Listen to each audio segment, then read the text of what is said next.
कोई संतान नहीं था इनके पास, चिंता में ही रहते थे। एक दिन इतना व्यथित हो गए कि गृहं त्यक्त्वा वनं गतः, घर को छोड़ करके वन की तरफ चले गए, रोने लगे। उधर से एक संत जा रहा था, उन्होंने देखा अरे ये रो रहा है, लगता है कि भगवान के लिए रो रहा है, चल करके हम ही इसके दुख का निवारण पूछो दूर करूं, अभी भगवान के नाम का महिमा बता करके इसको भी संत बना देंगे। गए और पूछा कथम रोदसी विप्रत्वं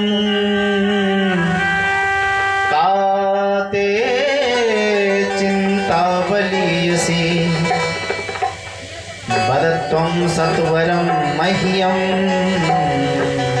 स्वस्य दुःखस्य कारणम्। संत ने पूछा भाई अरे आप क्यों रो रहे हो?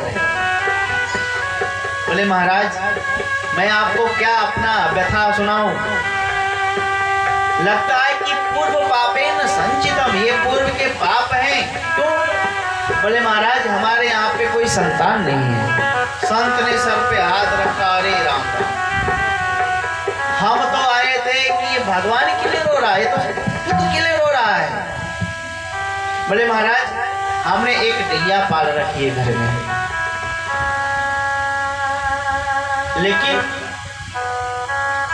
उसको अभी कोई बछड़ा नहीं हुआ। मैं अपने पितरों को जब जल देता हूं तो वो स्वीकार नहीं करते हैं।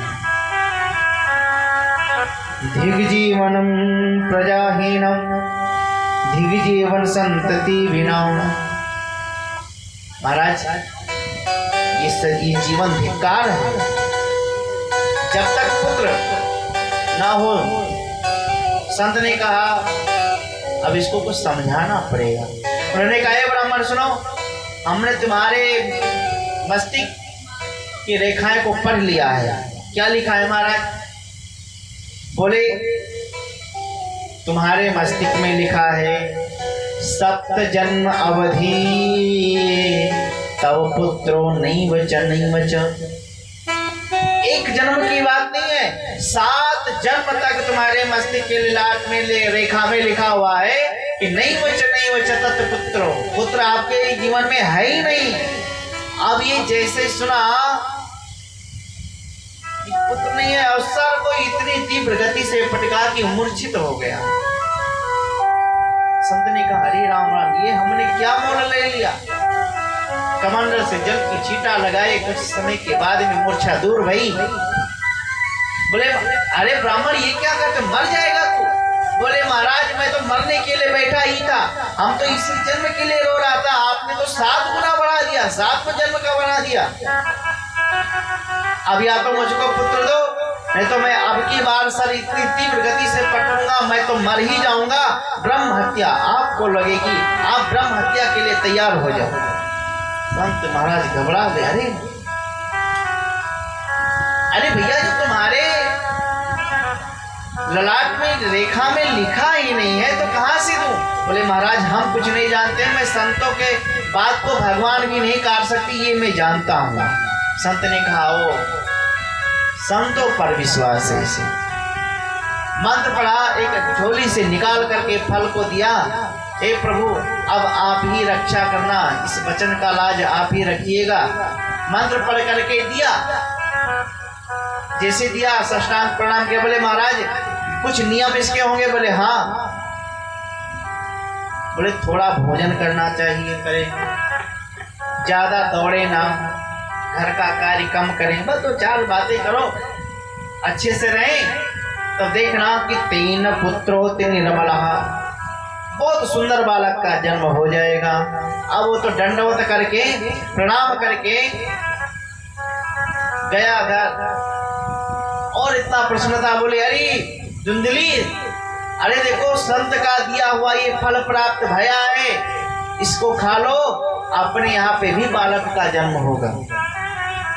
अच्छा महाराज, मन में तो धुंधली सशंकित है कि कौन से संत ने दिया होगा, क्या मंत्र पढ़ करके दिया होगा, कोई हम पे जादू तो ना चला दिया। लेकिन कहा ठीक है महाराज, इसको रख दीजिए, मैं स्नान ध्यान करके स्वच्छ होकर के तब इसको पाऊंगे। ब्राह्मण बोले अरे चलो, इतना तो इस सद्बुद्धि इसके अंदर आ गई। फल को रख करके आत्मदेव तो अपने पास पड़ोस में बैठ करके कहते देखना, आज के 9 महीने के बाद में हमारे यहाँ पे भी लाला का जन्म होगा। इधर धुंधली फल लिए बैठी है, फल भक्षी नगर भस्या गर्वेणो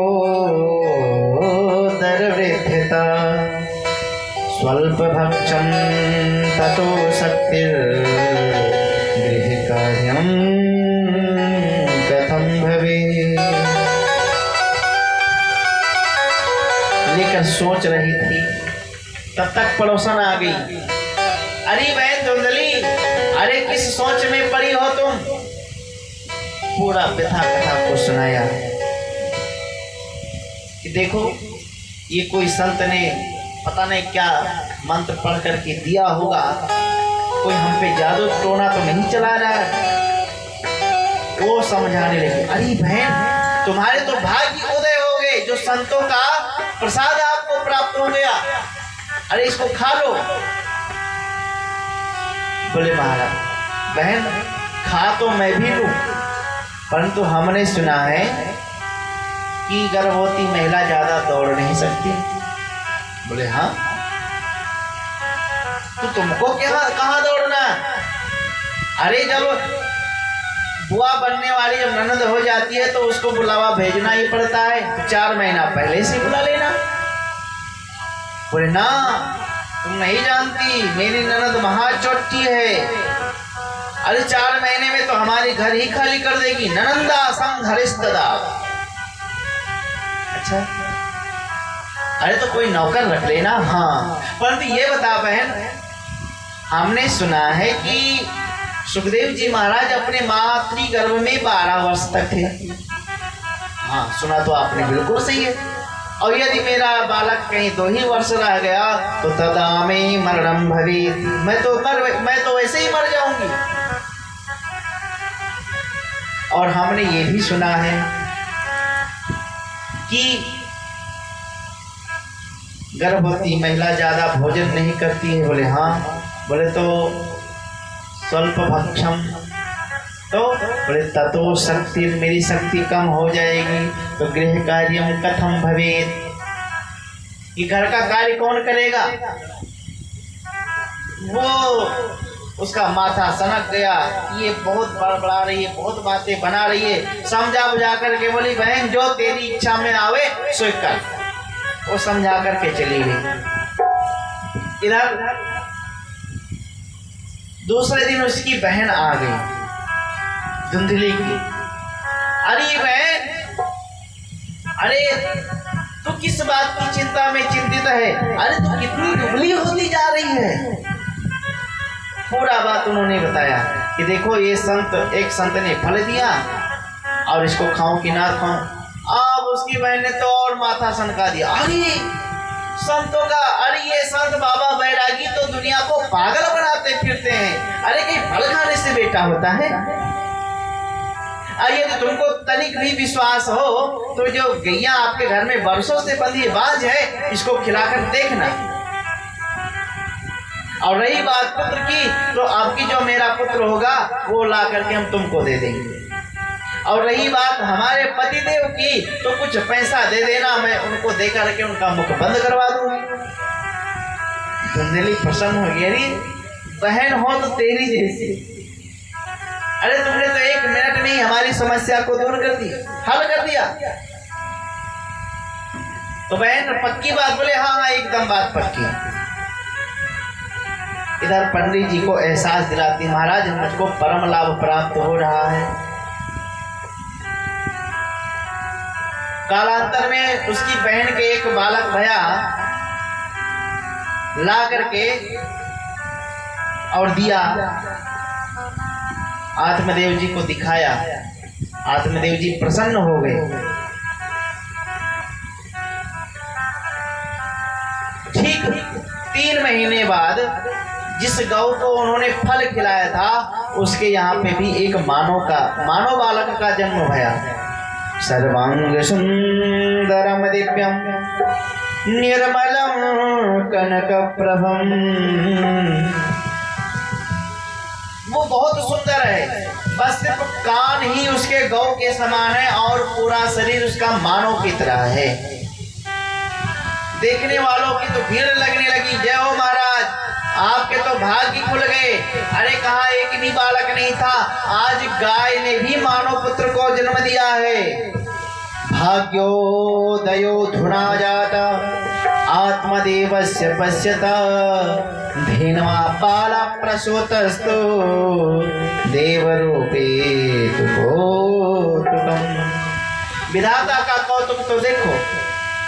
इस प्रकार से सब बधाइयां देते हुए धीरे धीरे दोनों भैया बढ़े। शिक्षा दोनों ने प्राप्त की, परंतु एक विख्यात हुआ, दूसरा कुख्यात हुआ। गोकर्ण पंडितो ज्ञानी धुंधकारी महाखला।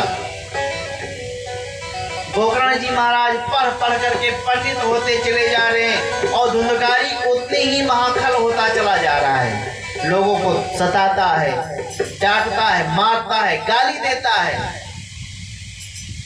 गोकर्ण जी महाराज जिस गली से निकलते हैं सब दंडोत प्रणाम करते हैं।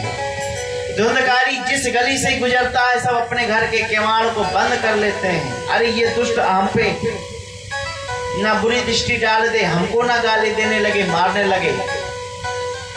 ये दशा हो गई और ये दशा को देख करके आत्मदेव बहुत दुखी भये और फिर प्राण को त्यागने के लिए चल दिए। क्वतिष्ठामि क्व गच्छामि को मे दुःखं व्यपोहयेत् प्राणस्त्यजामि दुःखेन हा कष्टं मम संस्थितिः। हे भगवान, मैं कहाँ बैठूं, कहाँ जाऊं, किसको अपना दुख व्यथा कथा को सुनाऊं?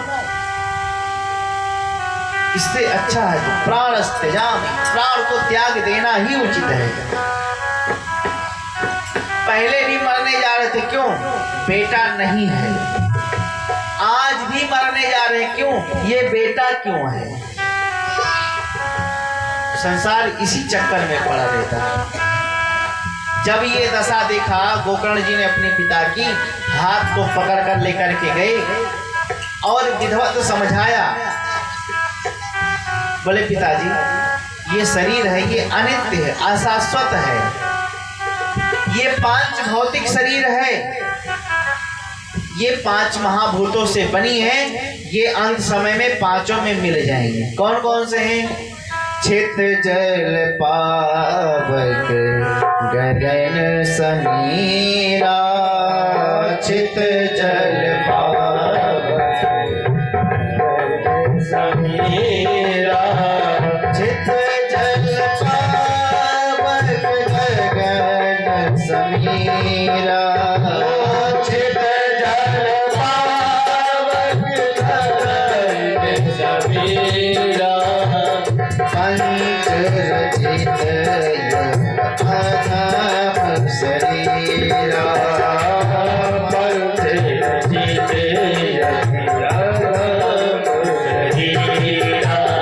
अधम शरीरा, अधम शरीरा। ये 5 तत्वों से बनी शरीर है पिताजी, इसलिए ये 5 में मिल जाएंगे। अरे ये किसके लिए रो रहे हो? ये जो बेटा है ये आपके साथ नहीं जाएगा, ये धन है कि आपके साथ में नहीं जाएगा। आकाश, वायु, जल, अग्नि और मिट्टी से ये शरीर बनी हुई है। अस्तिस्तंभं स्नायुबद्धं मांस शोणित लेपितं चरमावनद्धं दुर्गंधं पात्रं मूत्र पुरुषयोः। ये इस शरीर में हड्डियों का ये मकान बना हुआ है, इस चर्म से इसके रंगाई खुदाई कर दिया गया, इसलिए ये कहीं नहीं जाएंगे। ये आप संसार को पंचायती धर्मशाला समझ लो। एक ना एक दिन